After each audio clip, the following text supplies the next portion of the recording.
Welcome to the second in the What Talk series. My name's Algis Kalukas, and here's a question. How do you upset a gathering of biological anthropologists? The answer, just mention the words aquatic ape hypothesis. Now, this is how Simon started a very nice article that he wrote over 20 years ago called Flood Brothers. It's as pertinent and valid an observation today as it was then. The article is a lovely summary of Elaine Morgan's ideas, and it's well worth the read. I've put a link to it on the website, the whattalks.com website. And as a well-respected primatologist who's been working in the field for over 50 years, Simon is as qualified as anyone to authoritatively speak about the features of our ape cousins and the lifestyle of our putative ancestors. Simon actually specializes in the African prosimian genus, I'm going to try and say this correctly, Galoginidae, better known as the bush babies, because some of them sound like babies crying. And much of his work has been concerned with observing their nocturnal behaviors and recording their peculiar vocalizations. He's a respected scientist and real authority, and from what I can gather from Google Scholar, he must have published hundreds of papers. It's no surprise to me then to see him in my favorite primatology book, the Pictorial Guide of Living Primates from Rode, and he's in there with a number of citations. I've put a potted biography of Simon on the website and links to his university sites. But I just want to be a little bit more personal now and thank Simon for giving me the confidence in 1999 to go back to UCL to do a master's degree in the wading hypothesis. I popped in to see Simon on the way back from Elaine one day, and just on the off chance he'd be available, and he was very kindly, helped me get into the subject, and he showed me the very first photograph I'd ever seen of a chimpanzee moving bipedally, and it's this image here.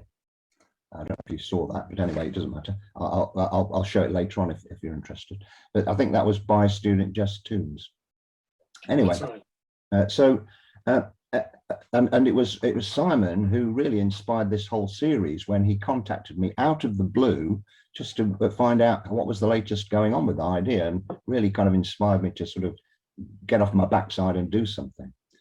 Anyway, before inviting Simon to start, I just want to please ask people to stay on mute during his talk and write any questions that you have in the chat feature. And I will try and read all of those and then put them into some sort of order at the end. And then we can sort of prioritize questions in terms of the ones that are the most interesting. The meeting is scheduled to finish in about an hour. So we'll try to have time for discussion at the end. But anyway, I just want to say it gives me absolute great pleasure now to welcome Simon to give his talk on the reaction of students to Elaine Morgan's work. Well, my perspective on this comes from being a teacher of anthropology for many years, but I didn't start this until I was about 33. Before that, I was living in Africa for 10 years, studying African mammals in the savannas there. So I had 10 years of knowledge about African animals. I worked on spotted hyenas, lions, leopards, cheetahs. I know what a wild place it is on the savannas. And in the middle of that time that I was in Africa, Elaine published her book, 1972, The Descent of Women. I didn't get a chance to read this while I was in Africa. Not until I got back in 1977 did I read her book. I'm just going to set out my aims for this talk and then just run through a few things. I won't be talking for very long and give you plenty of time to either add things or ask questions or whatever you like. So what I didn't know at that time was that I'd end up as an anthropologist at Oxford Brookes University. It used to be Oxford Polytechnic. Anyway, here are my aims. I'm going to first of all look at my experiences, some examples of what happens when I ask colleagues the question, what do you think of the aquatic ape hypothesis?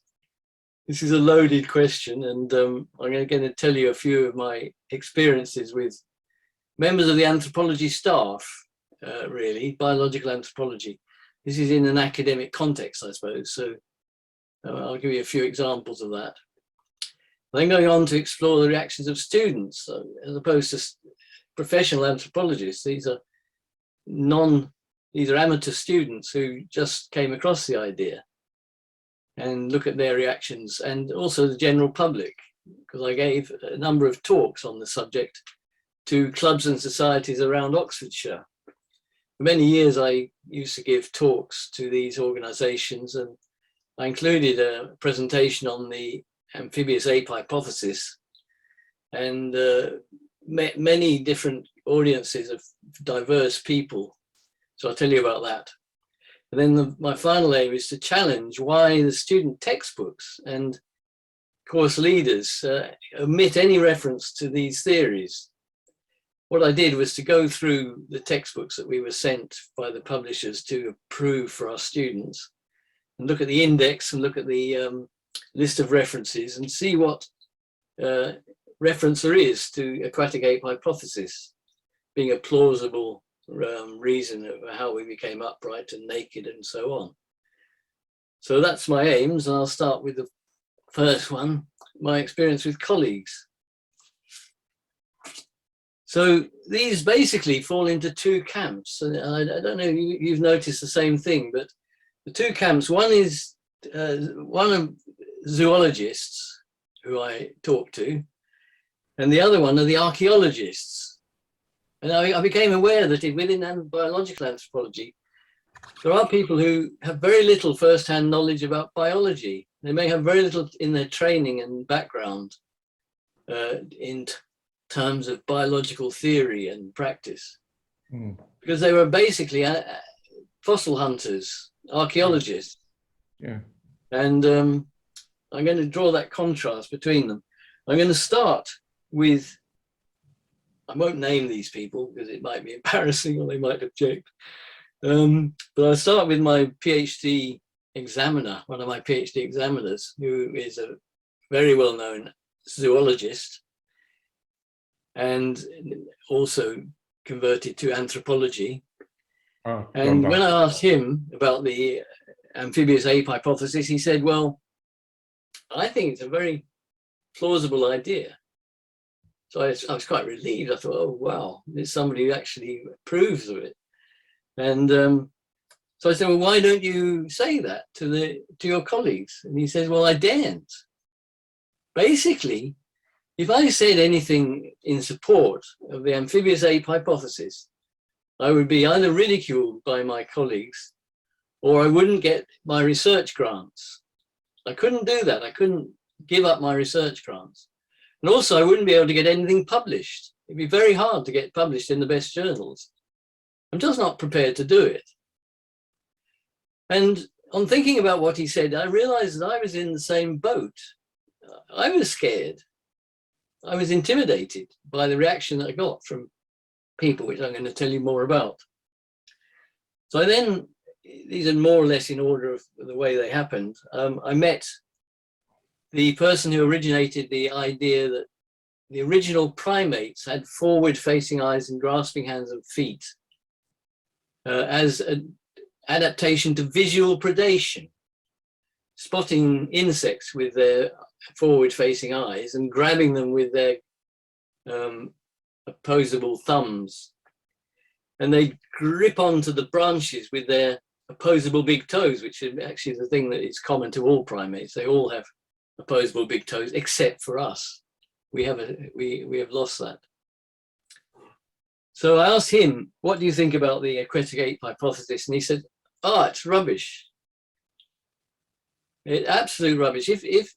If we were aquatic apes, we would have eyes at the top of our heads and we'd have fins. And I said, well, I realized he hadn't read anything about the aquatic ape because that's clearly not what anybody is saying. And so I said to him, well, why do you think it's rubbish? Have you read anything about it? He says, no, of course not. It's rubbish. Everyone knows it's rubbish. I wouldn't dream of reading that stuff. I mentioned that anecdote before, I think. Anyway, the third person I spoke to was somebody at a fossil conference in South Africa. And I asked him, what do you think of the aquatic ape hypothesis? And he said, well, I'm not going to talk about it. It's complete bunkum. I said, well, just give me an objection of why tell me one reason why you object to this theory. Why shouldn't we at least consider it? Why shouldn't our students be exposed to it?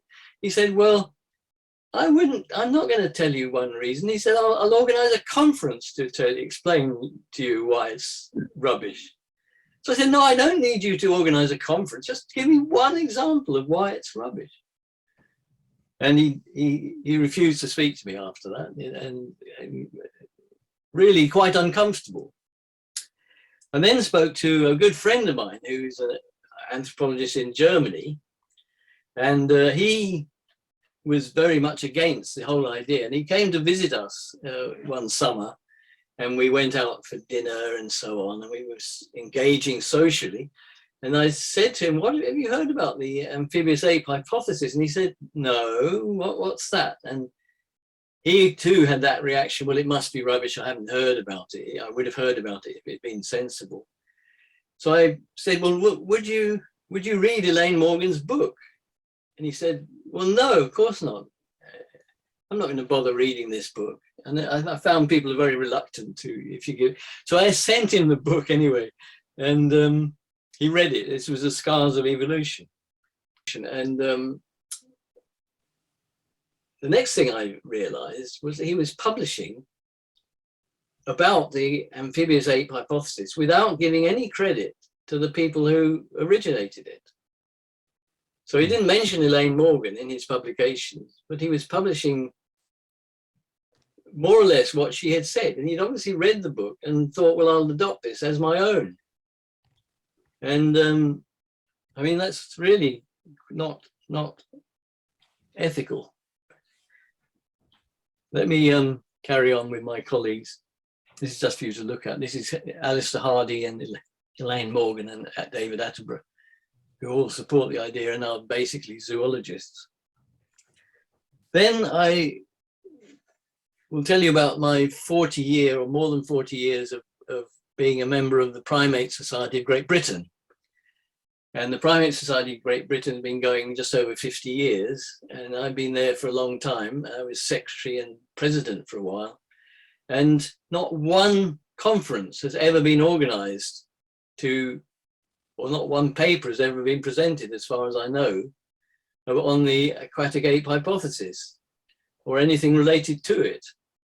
So it's another example of the sort of discrimination and the way that it is ignored and avoided. And as I say, amongst my close colleagues, they always raise their eyebrows and sigh deeply if I mention the aquatic ape hypothesis. So we're being discriminated against within our own departments of anthropology throughout the country. And finally, I'll tell you an example of a friend of mine who hypothesizes, he's a biomechanical scientist, and he hypothesizes that bipedal locomotion originated in the trees. And again, because he's a friend, I meet him socially, but he refuses to talk to me about anything serious to do with aquatic apes or anything else, because his views are just so stringently against the whole idea. But again, I would suggest that he probably hasn't ever read about it. So let's move on to explore the reaction of students. Now, there's a great contrast between the reviews, the reaction of professional anthropologists and the reaction of students. Because I inherited a course when I went to Oxford called Human and Other Primates.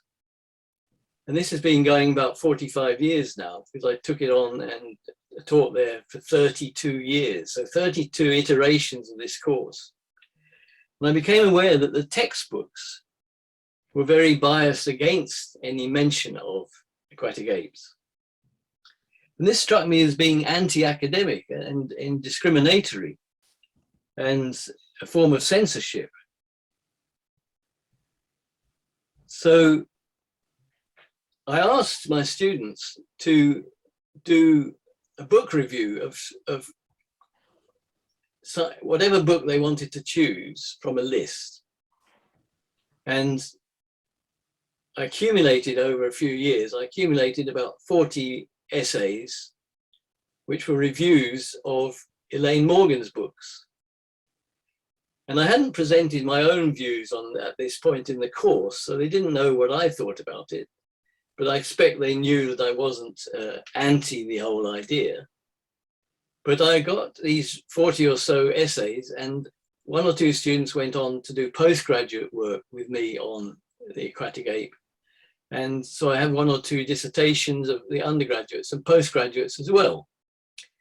So I had all this information, and that's what gave me the confidence to write the article in the year 2000 called Flood Brothers.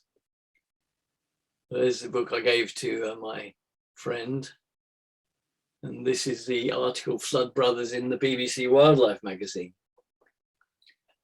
And I asked the question, why were students deprived of having the opportunity to discuss the amphibious ape hypothesis? Surely this was not right. I wasn't giving it special pleading. I was just saying it should be available to students for discussion, because otherwise whole generations of students have been denied the opportunity to talk about it. And indeed that is the case, because my students who took my course would all say that they didn't dare mention this to my colleagues, that we were talking about the amphibious apes, because my colleagues would discriminate against them by giving them lower marks. They really feared getting lower marks in their other courses. We invited Elaine to come to talk to our students, and basically the reaction of students was very positive. None of the 40 or so reviews of her work were negative, none of them.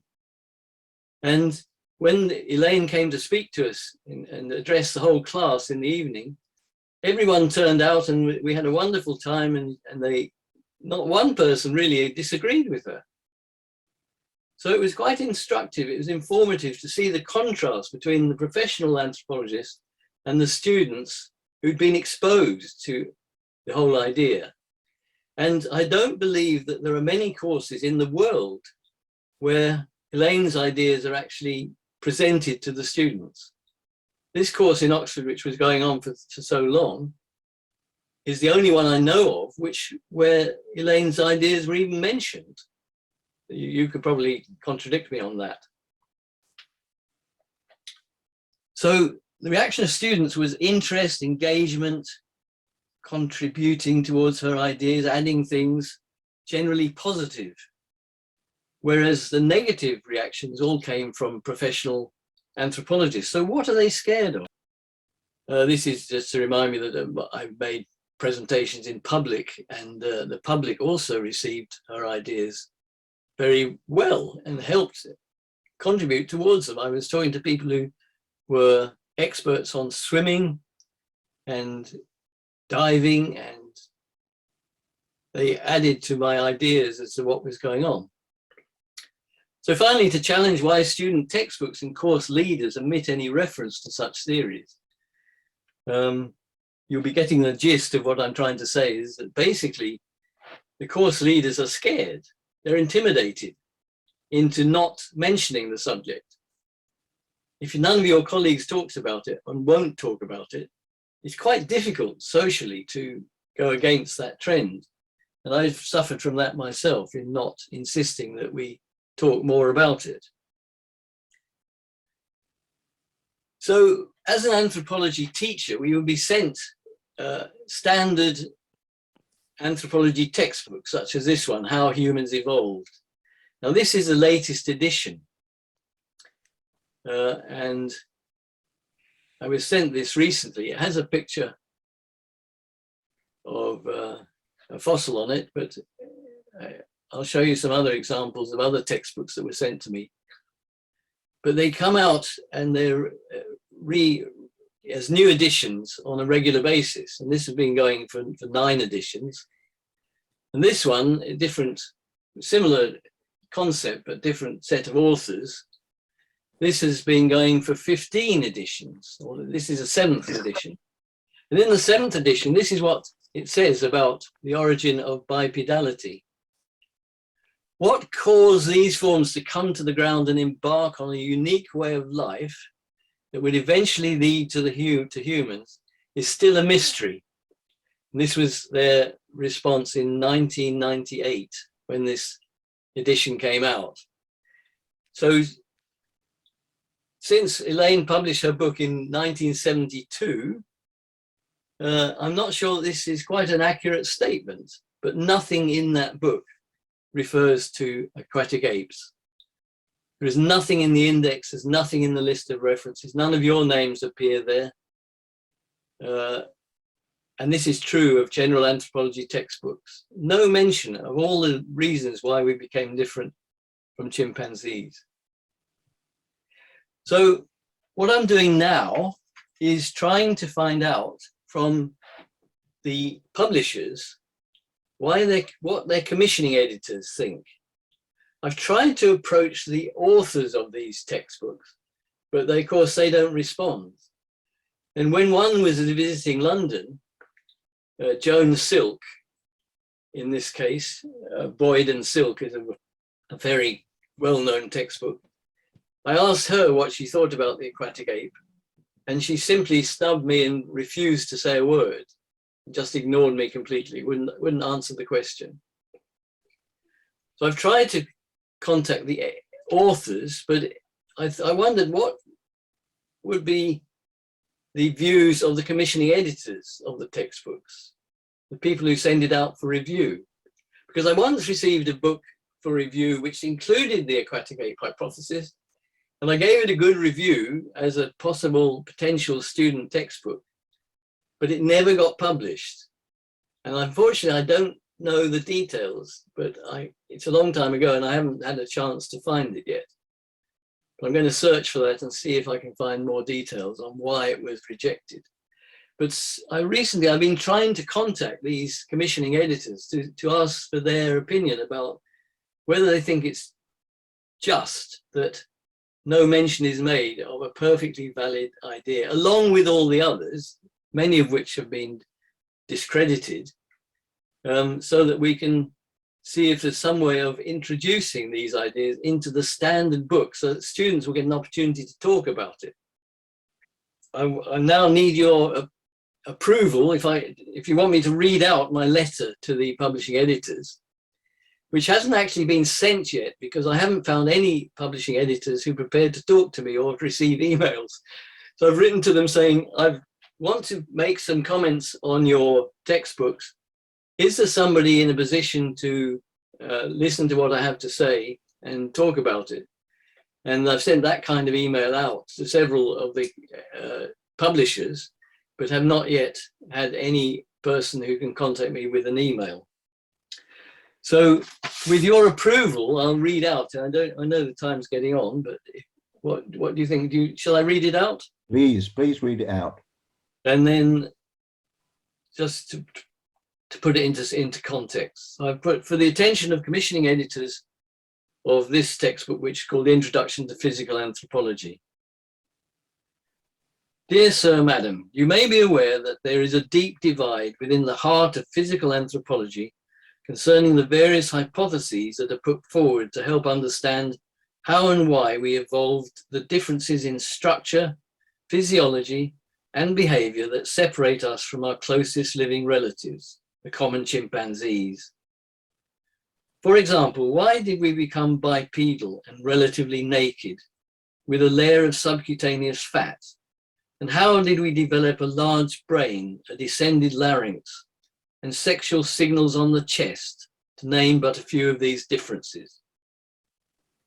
There is a set of ideas that plausibly addresses all of these distinctions, namely what was originally called the aquatic or amphibious ape hypothesis. This was first elaborated by Elaine Morgan in 1972 and later developed by her and various independent scientists over the years. Today, these ideas are perhaps best referred to in the plural as waterside hypotheses of human evolution. one of which is the wading hypothesis of the origin of human bipedality. Yet, curiously, any reference to this body of work is conspicuously absent in any of the 15 editions of your popular student textbook, Introduction to Physical Anthropology, that I have seen. I understand that you are simply following the advice of peer reviews, but the effect of this, a form of censorship, is to prevent any open discussion of the topic by generations of undergraduates, as well as going a long way to explaining why, whenever the subject is broached in academic circles, it is either treated with ridicule or met with raised eyebrows and a deafening silence. I'm not suggesting that there should be special pleading for a poorly thought out idea that is not supported by respectable scientists, which is untrue, but irrespective of its relative merits, it is strange that it is absent from the table of possible factors influencing the evolution of bipedalism on page 281 of the 15th edition of your textbook. Yet several other influences are included that have been largely discredited, such as the hunting hypothesis, the surveillance hypothesis, and male provisioning. What is the reason for excluding a perfectly well-argued idea, and why are none of the proponents listed in the bibliography? It seems unacademic that a student textbook on human evolution makes no mention in the index of words associated with this hypothesis, including aquatic, amphibious, wading, waterside, hair loss, naked, swimming, diving, descended larynx, or subcutaneous fat. These are all important ways that humans differ from chimpanzees, but their evolution is not discussed. It strikes me that you may have come across the issue before and discussed it with the authors and reviewers, only to receive their strident assurance that they do not want anything to do with the idea. Many of my colleagues are reluctant to raise the issue for fear of repercussions, such as losing approval for research grants or having their articles rejected by the higher rated journals. But the questions remain: why is there such hostility within the professional anthropology for an unbiased forum for discussion? What is wrong with an ecologically based hypothesis that our first steps towards humanity were water-based, providing support for hind limb wading and swimming, shifting the diet towards seafood, and selecting for hair loss and the development of subcutaneous fat, among a suite of other adaptations? My fear is that what has been happening in this field for the last 50 years is the suppression of academic freedom for those willing to raise their heads above the parapet. And then I go on to say I'm willing to talk to them on Zoom or the phone or whatever. But I wondered what you thought about this approach. So that's me finished. Thank you for listening, and over to Algis. Well, that's great, Simon. I think it's I think you know, I'm so pleased that it's come from you, somebody who knows what they're talking about in the field and has, you know, written so many papers and is so well respected. The trouble that people like me have is that we're on the outside of this academic pool, and so it's very difficult to get sort of a foot in the door, so to speak. Anyway, look, I've got one quick question that I want to ask, and then I'm going to throw the door open to the floor. I'd love to hear from Vernon and Chris and Peter and Malgorzata, who've got questions. And if anyone else has got a question, there'll be opportunities to say something later as well. But first of all, I just want to say, my question is, well, you know, I think you're very kind not to mention your colleagues. And I think I know who you're talking about, but I'm going to respect you and not say anything there either. But it seems to me that this is kind of part of the problem, that, you know, we're all ashamed to mention this. And I don't know what the answer to it is. I just wondered what you think. I mean, I think it's a great idea to write to these textbook editors because they ultimately have control. But what's your feeling of how this might change, Simon? That's my question to you. Well, I've given up trying to convince skeptical people that there is merit in the whole idea of Elaine Morgan's work, because they are so anti the whole idea that you can't even start up a sensible conversation. So I've abandoned approaching the authors themselves and approached the publishers instead.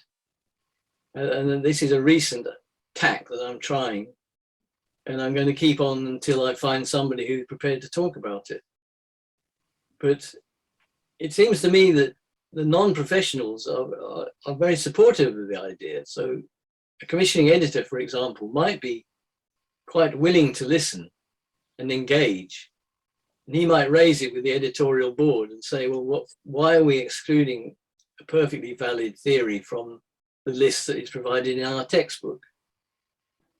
So he might give me suggestions about how to approach the authors. But until it's in the student textbooks, I don't see how it's going to thrive. Because if you're an anthropology student today and somebody asks you about the aquatic ape hypothesis, you're almost bound to poo-poo the idea because no one's heard about it. It wasn't in your textbook, and your professors didn't talk about it.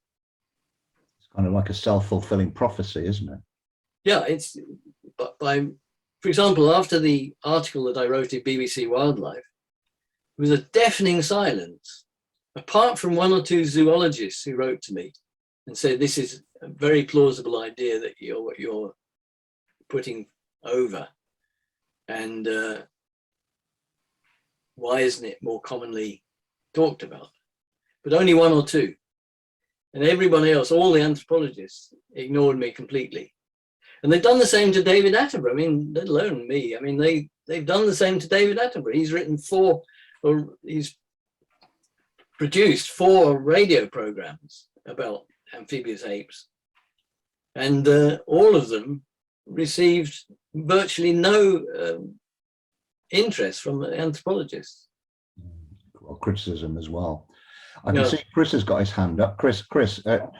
Well, it's just that I'm writing a book on the origin of language with my colleague here at UCL, Jerome Lewis. And in the course of doing the research, I came across something I thought was completely amazing. It's an article by Richard Ragham, obviously possibly the most famous primatologist there is, but also with Dorothy Cheney, Robert Seyfarth, and Esteban Sarmiento, in the American Journal of Physical Anthropology in 2009. And the article is called Shallow Water Habitats as Sources of Fallback Foods for Hominins. Now, these are extremely senior, prestigious primatologists, and they explicitly say that the most likely hypothesis for the emergence of bipedalism was the fact that fallback foods for early hominins were shallow water habitats.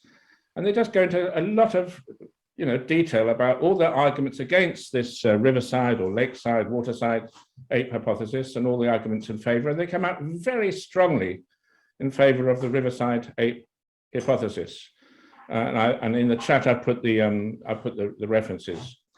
The astonishing and kind of funny and amazing thing is that that although they say that this survey they say that without exception, early hominin sites are associated with lake shores, mudflats, Everglades, swamplands, deltas, floodplains, and river bends, and so on. And although they go into really brilliant demolition of all the opposition to this. What they say is that they've invented this theory themselves. So, obviously, their picture of a waterside ape risked being confused with the aquatic ape hypothesis, so controversially championed by Elaine Morgan. And so they're quick to emphasize that their continuing commitment to the mainstream savanna ape hypothesis. So the earliest hominins, they argue, became bipedal while emerging from the rainforest and adapting to conditions on the African savanna, which they managed to get away with by some judicious realignment of terminology. Because as they explain, I'll stop in a minute, we use savanna to mean all habitats other than rainforest. Savanna thus includes not only closed canopy woodlands, bush, grass, etc., but also shallow water habitats such as lake shores, deltas, and the outside bends of slow-moving rivers. And so by including semi-aquatic conditions within the definition of savanna, Wrangham and his team succeeded in claiming their continued commitment to the theoretical mainstream. Not a word of Morgan, not a word of Simon, not a word of Algis, not a word of me, of course, not a word of anything. And it's just as they've come to this conclusion absolutely autonomously. Having said that, shouldn't we all pile in support of the famous Richard Wrangham? My suggestion. Excellent idea. We've tried. The answer is we've tried. Chris, we emailed him because there was a program on television called The Molecule That Made Us, Water. And in the course of that program, Richard Wrangham was shown putting forward his waterside hypothesis of human evolution and talked about chimps or chimp-like ancestors wading in shallow water. And so I wrote to him almost straight away, and that's what stimulated me to contact Algis, because like you, I thought, well, he's a supporter of these ideas. He surely will support what we're saying, but not a bit of it. He has been invited to join our meetings like today, but he hasn't joined them. And he is nervous in the extreme about mentioning anything to it. I'll leave Algis to tell you more about that. But we did try. Well, I'm trying to write a paper with him, but he's kind of made it clear he doesn't want to give Elaine any credit. So it's really put me in an awkward position because I don't want to do anything without giving her credit, but at the same time, I want to move this forward. It's a ridiculous sort of situation to be put in. Vernon, did you want to say something? For those of you who are not aware, Vernon Reynolds is one of the three famous primatologists of the 60s, along with Jane Goodall and Adrian Cortland. And it's such an honor and privilege to have him here with us. And he, as I said earlier, was the editor of this great book, which is still the best book on this subject. It's the only balanced. It gives both sides of the argument. It's like a classic BBC in the old days.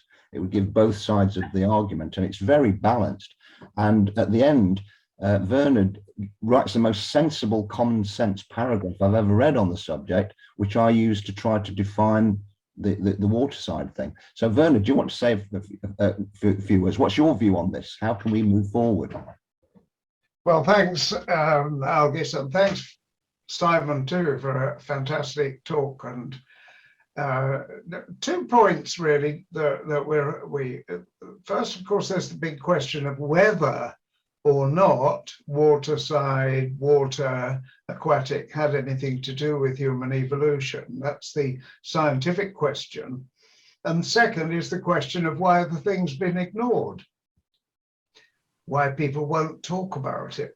Well, Simon's talk is about the second question, and therefore we shouldn't get stuck with the first one at the moment for this particular talk, although I find that actually more fascinating of the 2 questions. But now there's just a couple of things I would like to say about why has this entire area of debate been so overlooked, ignored, and including the book that you've just referred to, Algis. 1987, that book's been out there all this time, but you try finding references to it. Nobody refers to it because it was such an unpopular topic. Now, why? Well, the first thing I think is this. Elaine Morgan was a feminist. And that, at the time she produced her hypothesis, was a bad thing to be in the view of all the male-oriented, male-dominated profession of anthropology, profession of zoology. It was not good to be a feminist. feminism may be popular now, and it may be widely accepted and has been for perhaps 20, 30 years, but at that time it wasn't. So I think she got off to a bad start by being known as a feminist. She had already produced feminist works before her aquatic ape idea. The descent of woman was a sort of slap in the face to anthropology and possibly zoology too, those who cared. You don't have a descent of woman because woman was a side product, you know. Women don't matter. Women are irrelevant to evolution. It was men who evolved. That was the prevailing thought, and it was there in primatology as well. Donna Haraway disposed of it in primatology, and of course, Elaine Morgan tried to dispose of it in anthropology, but she still hasn't succeeded.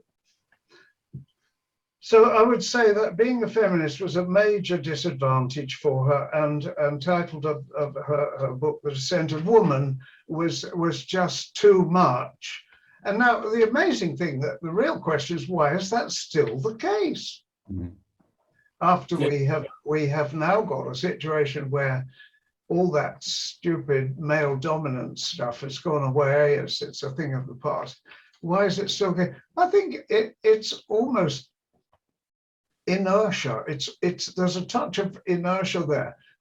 When you write a textbook, as you know, Simon, when you write what people have written before, it's like a new version of the Bible. You just go on repeating the same old stuff because that's what it is all about, and you want people to buy your book, and therefore you write what you think people are going to buy. So you don't put the descent of woman in it or anything about the aquatic ape in it, because people might not buy your textbook. So it's a self-fulfilling prophecy. So now, I mean, everything else you said I thought was totally, absolutely wonderful, and I've no disagreement with you at all.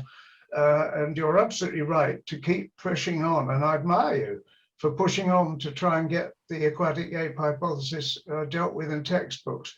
But I think it all goes back to the early days when you just couldn't mention the female side of evolution. It was all too much, and therefore people still don't seem to have got over that. Now, coming on to what Chris Knight just said, Richard Wrangham is a good pal of mine and of yours too, Simon. He's a great guy, and he's a zoologist. Now, you did say some zoologists have found the hypothesis interesting. Anthropologists are a slow-moving bunch. I've been a biological anthropologist all my life, and they're not really receptive to new ideas. Now, I think new ideas are much more likely to come from zoology. So I think the target audience for you isn't the biological anthropologists and the textbooks in biological anthropology. It's get it going in zoology. That's where you'll break through. Zoologists know more than biological anthropologists do, and they're more willing to push their ideas forward. And as Chris Knight has said, Richard and his team will be the ones to break this barrier. So get them on board somehow, and I'll do my best to help. If I can do anything, let me know. We'll get Richard on board, we'll get a real push going and straighten this silly, stupid argument out. Okay, thank you. Great, well said. That's wonderful to hear. Now, Yes. I know Chris wants to say something, but I want to quickly bring Malgorzata in because she was inspired by Elaine's feminism. So I think it's only right that she should be given the voice. You're on mute, Malgorzata. Yeah, there you go. Yeah, I thought actually that Chris Knight goes first. You hear me now? Yes, we can. Yes. I would like to thank very much Vernon Reynolds, because this is exactly my feeling, that Elaine's feminism was a slap in the face. Indeed, and is it still the case? Of course it is. I can hear and I can hear it, at least in Poland when some discussions happen. The paradox is that feminist reception of Elaine book was not that good either, because we have this fear of essentialism, and obviously anthropology and zoologists as well sometimes display this kind of absolutely unconscious sexism, like they really think that some things that are cultural are biological, and so feminists tend to distance themselves from this. Where I see hope really are, and I'm a bit also disappointed, are figures like Sarah Blaffer-Hurten, who writes a lot about, for instance, family structures in primates. And her books, Mothers and Others, Mother Nature, this should be, pointing towards the more. So feminism gets slowly its way to anthropology, but somehow Elaine still gets omitted. And I actually had a lot of hope hearing of Richard Wrangham, because he is of course, he's not he's not a young boy, but still, I have the feeling that he's past this old-fashioned. He's not that much sexist, to put it simply. And I'm really surprised and disappointed to hear that he wants nothing to do with Elaine, and this is still a puzzle for me. And also, if we notice that this actually goes back to Hardy, he didn't publish his idea, and then he wasn't an active feminist, so this could not have been a reason. So it looks to me like it's more complicated than just this one thing, but that her being feminist and this objection and this very, very man in power resistance to this lady who is not a professional in my sphere, and she's obviously a feminist, so castrating and things like this, that this does play a role. So I really hoped for less, for figures like Blaffer or Richard Wrangham, grandmother hypothesis, but somehow it still does not push through. So there must be more. But I do hope that Richard Wrangham can be brought on board, because maybe you managed to convince him somehow. We all hope to do that. Chris, did you want to say something? Yes, it was listening to Vernon's contribution there, explaining that in the old days everything was about man the hunter and so on. I was going to say exactly partly what we've just heard just now, that of course that has completely been exploded by, guess what, selfish gene theory. It's selfish gene theory which made everyone aware that females have independent fitness enhancing strategies, not necessarily the same as the males. The females aren't just attached to males as the child bearers. And of course, the pioneer of selfish gene theory in general, where it concerns humans, is exactly Sarah Hardy.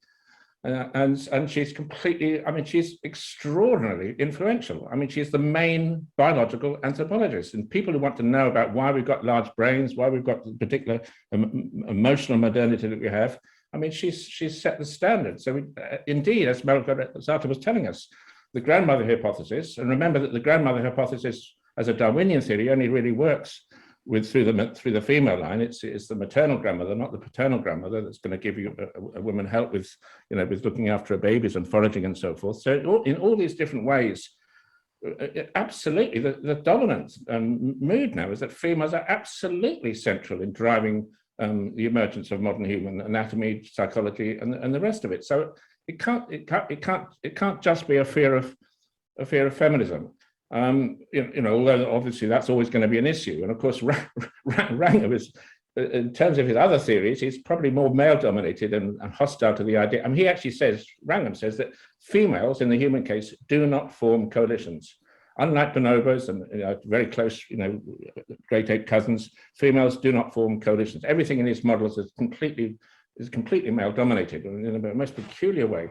But what I wanted to say, connected with all this, is in response to Simon. I mean, one of the features which Elaine never quite, Elaine and I were good friends, but we kind of, for some reason, Elaine never quite grasped either selfish gene theory or the whole idea of strategies, coalitionary strategies as part of human evolution. It was very much, Elaine was concerned with the individual, the anatomy, and the environment. Whereas for me, the social strategies, the gender strategies, for example, have always been critically important. But I was going to ask Simon, your specialism in nocturnal primates. I've always been fascinated by the fact that the human female menstrual cycle, unlike the chimpanzee cycle, which is 40 days, or 36 days, and the bonobo is 40 days, we have a sort of scatter, a rough, less or more than 29.5 days. 29.5 days, the average length of the human female cycle, exactly the length we would predict if synchronizing cycles using the moon as your clock were adaptive in the evolutionary past. You study nocturnal primates. I'm sure you must be much more aware than I am, but most of us are, of the fact that if you're nocturnal, you're going to be needing to be quite aware of what the moon's up to. And in humans, particularly given that lions we co-evolved with lions and they had, their fantastic night vision, and you wouldn't want to walk around outdoors, without taking notice of that you'd be a lion's breakfast. Could you say anything more about how we might connect up, Simon? Because to me, the aquatic, the lakesides, the relatively open habitat, the moon, the cycle, the female strategies, all those things need to be put together in a way more up to date than we managed to do so far, and certainly more than Elaine did, despite her heroism and extraordinary achievements. We have worked on moon cycles in relation to predation, and the animals that we studied were afraid of the dark, basically, when they would travel around when the moon was up, but as soon as the moon went down, they stop and hide. But I don't know in relation to reproduction, because their reproductive cycles are very different, because they have estrus cycles. Of course. They only reproduce at very specific times of the year. Of course. So there's a very fixed timing of mating and then birth. Mm. And it only lasts about 2 weeks in the year. So but they do everything in their powers to be in the right place at the right time. Of course, yeah. And those are probably influenced by moon cycles, as you say. Well, on the subject of birth, I've noticed that Michelle O'Donnell is here. I don't know if you would like to say a few words, Michelle. Can you hear us? I haven't seen any activity from you. Are you? Maybe not. Well, we're getting close, so I want to open it up to anyone who hasn't said something. Who would like to contribute and say something? Mark, you've got your finger up. Would you like to say a few words? And then Peter. So Mark and then Peter, please.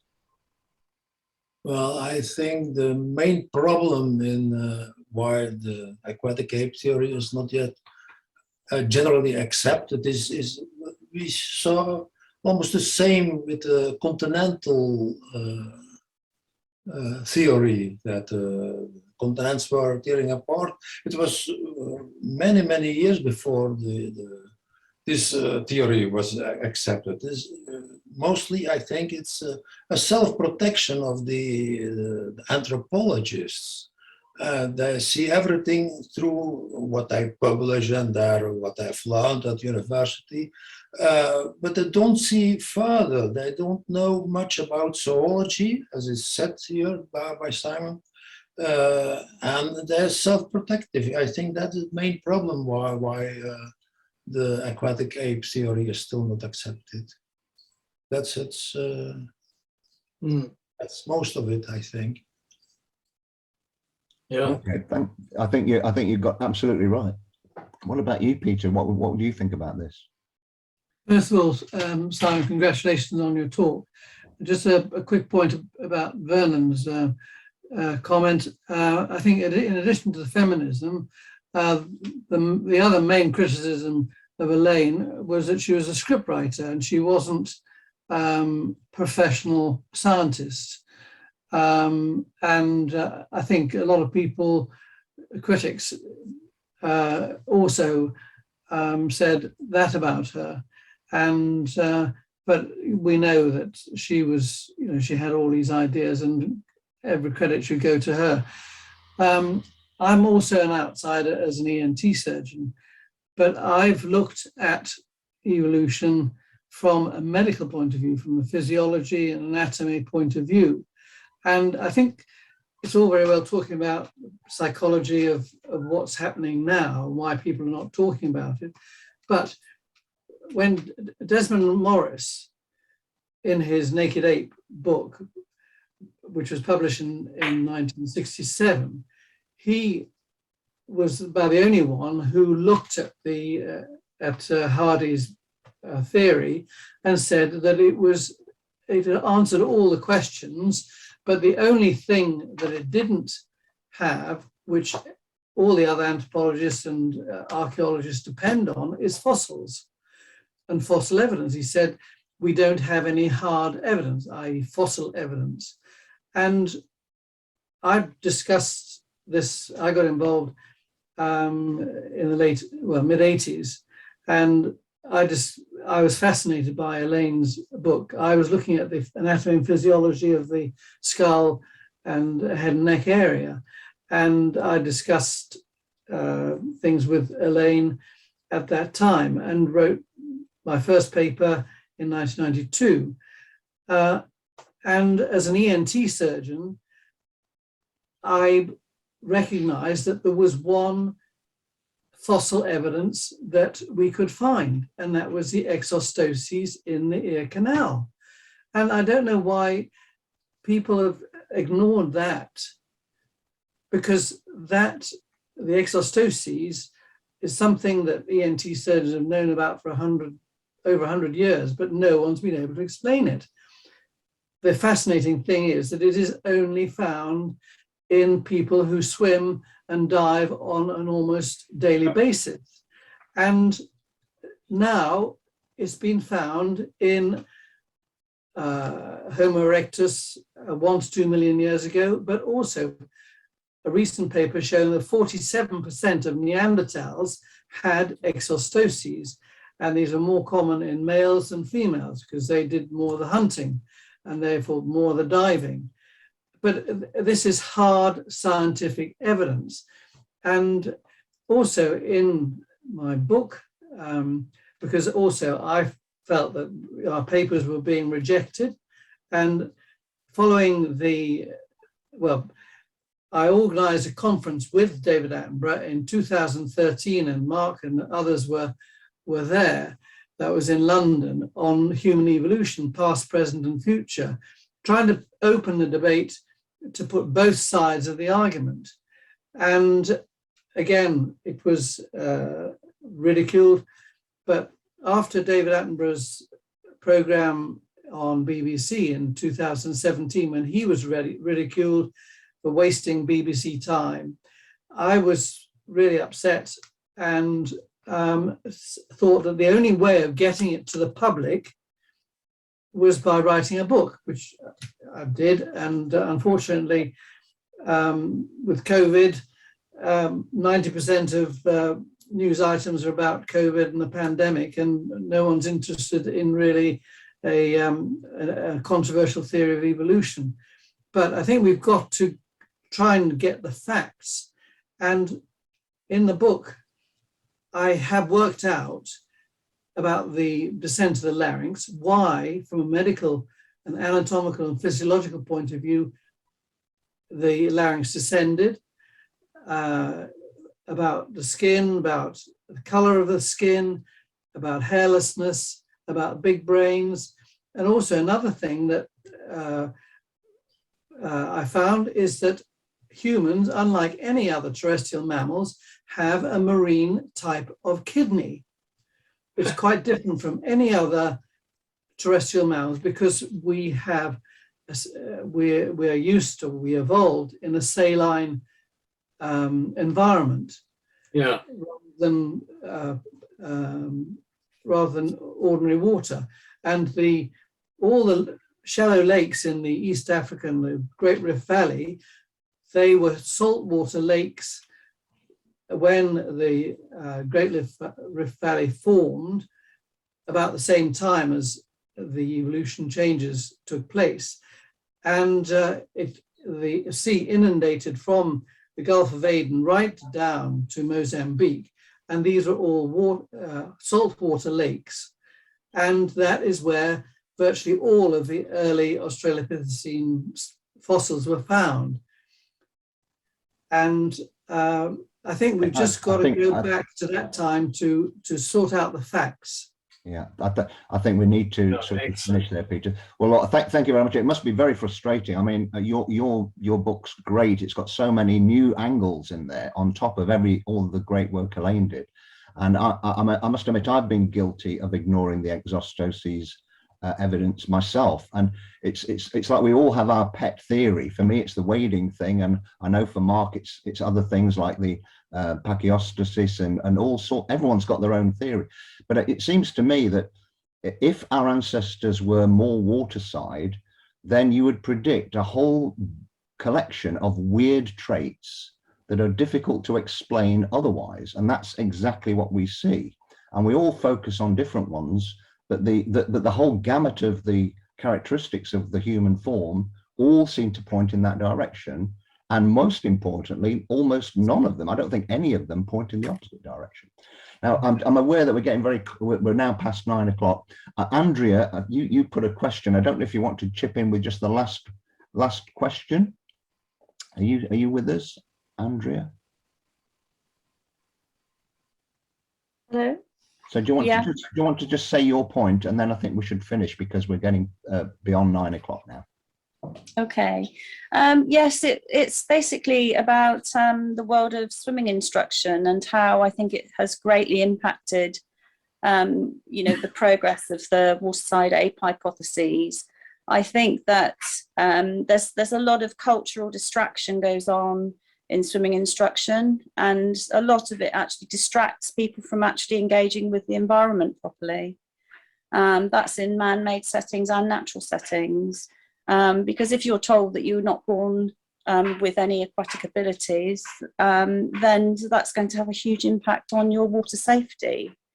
So I think that from this sort of approach, you can actually start to see how to resolve a lot of the problems. And I think a lot of them lay in psychology and, the sort of, there is a physiological scientific basis for a lot of the emotions that we feel, which get magnified in water. And a lot of this stuff can actually start to be seen,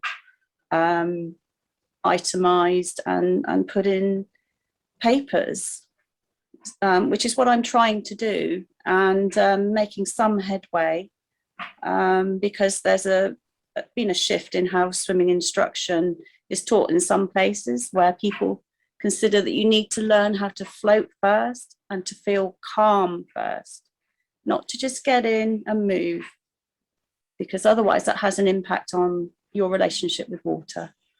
So yeah, that's what I wanted to say. Great. Thank you very much.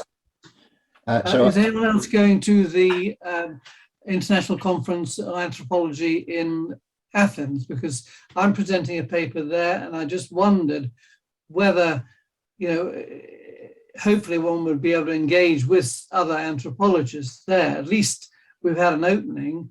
Maybe we could, just because I'm an ENT surgeon and not an anthropologist, that's why I got in there. But is that a virtual conference, Peter? Is it a virtual conference? No, it's an actual conference in Athens. Well, hopefully. But I think that we organized this conference in 2013. I think we should try and open the debate with another. We had arranged another conference in 2015 on nutrition and evolution. But I think we should all get together and get the people together, if we can, whether it's virtual or real, to discuss and open the debate and just persist at trying to get the message across to anthropologists. But as Simon said, the younger generation, they're more open to new ideas, and I'm very encouraged by that. But with established anthropologists, you just come against a blank wall. Yeah, it's the old thing about shifting the goalposts. Look, and the conference you organised in 2013 with the Royal Marsden was fantastic. I think that's the last really great event we've had. So I think you're right, Peter. We need to do more on that. I just want to, I'm a bit conscious of the time. I'm going to sort of formally finish. I'm not going to throw anyone off. If anyone wants to carry on talking, that'd be great. But I just want to, formally thank Simon for a great talk. That's really interesting. I'd love to hear some of those essays if you've still got them. Maybe you should publish them in a paper or something. I think that would be really fascinating to read those comments. And I want to thank everyone for coming, and thank you for your very lovely discussion, and some great points were made. Thank you, Vernon. Thank you, Chris. Thank you, everyone, for attending. The next one will be in January with Stephen Monroe, talking presumably about Homo erectus, so something close to Mark's heart. So that should be of interest to everyone too. So thank you very much, everyone.